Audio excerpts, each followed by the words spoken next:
Female voters का ज्यादा निकलना, ये क्या संकेत दे रहा है? क्योंकि जो माना जा रहा था कि कांटे की टक्कर में कांग्रेस को एज हो सकता है हमारे एग्जिट पोल में, वो यहाँ पर थोड़ा सा दिख रहा है कि ये तो मामला फंस गया है, एकदम ही त्रिशंकु विधानसभा दिख रहा है अभी तक के रुझान में।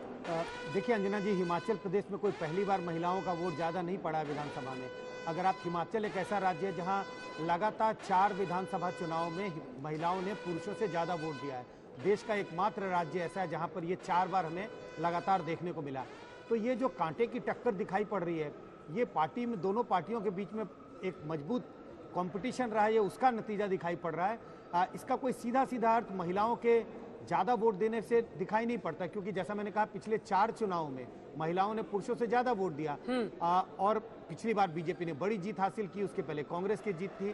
तो इसका सीधा सीधा संबंध नहीं है कि सिर्फ महिलाओं ने बढ़ चढ़कर वोट दिया, इस वजह से ये डायरेक्ट एक स्ट्रॉन्ग कंपटीशन खबर आ रही है फतेहपुर कांगड़ा असेंबली में। देखिए, प्रधानमंत्री नरेंद्र मोदी ने अपने जिस बागी को वोट फोन करके मनाने की कोशिश की थी, इस समय जो आंकड़ा सामने आ रहा है हिमाचल प्रदेश का, आपको बताते चले उस सीट पर कांग्रेस पार्टी आगे चल रही है। कांग्रेस पार्टी 2667 के साथ आगे चल रही है। राकेश पठानिया बीजेपी के वो 2495 के साथ पीछे चल रहे हैं। और जो कृपाल परमार थे, जिनका वीडियो जबरदस्त तरीके से वायरल हुआ था, सिर्फ उनको 183 सीट मिले हैं, जबकि राजन सुशांत को आम आदमी पार्टी के 41 सीट मिले हैं। तो मनाने की कोशिश तो बहुत ज्यादा की गई थी प्रभु जी, लेकिन माने नहीं। लेकिन ये हाल और हश्र हो जाएगा कि सिर्फ 183 वोट अब तक मिले हैं उनको। देखो, इसमें बड़ा क्लियर, जैसे अभी संजय बता रहे हैं कि इसमें स्टेट फाइट है।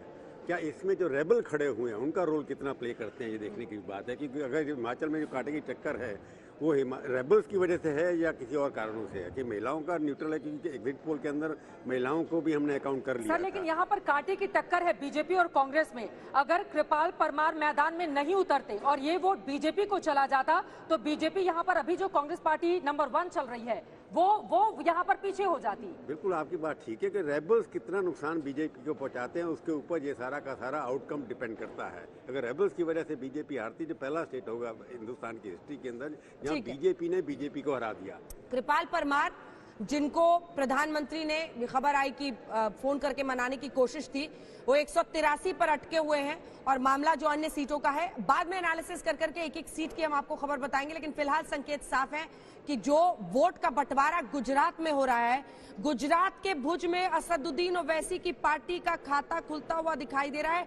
शकील मोहम्मद शमा आगे चल रहे हैं। ये हिमाचल में जो असेंबली विधानसभा की तस्वीर है वो हम आपको दिखा रहे हैं। लेकिन ये खबर आती हुई गुजरात के भुज से, जहां पर शकील मोहम्मद शमा जो कि ओवैसी की पार्टी के हैं, वो आगे चलते हुए दिखाई दे रहे हैं।